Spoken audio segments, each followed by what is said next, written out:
ദാ ഈ കാണുന്ന മഞ്ഞ വര കണ്ടോ?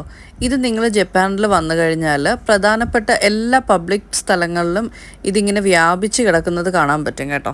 റെയിൽവേ പ്ലാറ്റ്ഫോമിലും സ്റ്റെപ്സിലും നമ്മൾ റോഡ് ക്രോസ് ചെയ്യാൻ നിൽക്കുന്ന സിഗ്നലിൻ്റെ അടുത്തും ബസ് സ്റ്റോപ്സിലും അങ്ങനെ എല്ലാ സ്ഥലത്തും കാണും. എന്തിനും ട്രെയിനിൻ്റെയും ബസ്സിൻ്റെയും ഡോർ സ്റ്റെപ്പിൽ വരെ ദാ ഇതുപോലെ കാണും.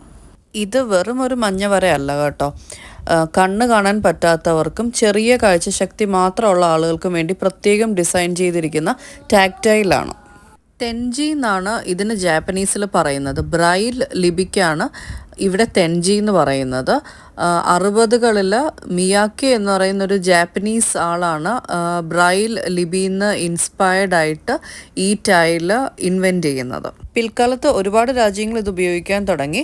പക്ഷേ ജപ്പാനിൽ ഇത് വളരെ കോമൺ ആണ്. മിക്ക ഇടങ്ങളിലും യെല്ലോ കളറിലാണ് കൊടുക്കാറ്. പക്ഷെ ചിലപ്പോൾ സറൗണ്ടിങ്ങിന് മാച്ചായിട്ടുള്ള കളറിലും കൊടുക്കാറുണ്ട്.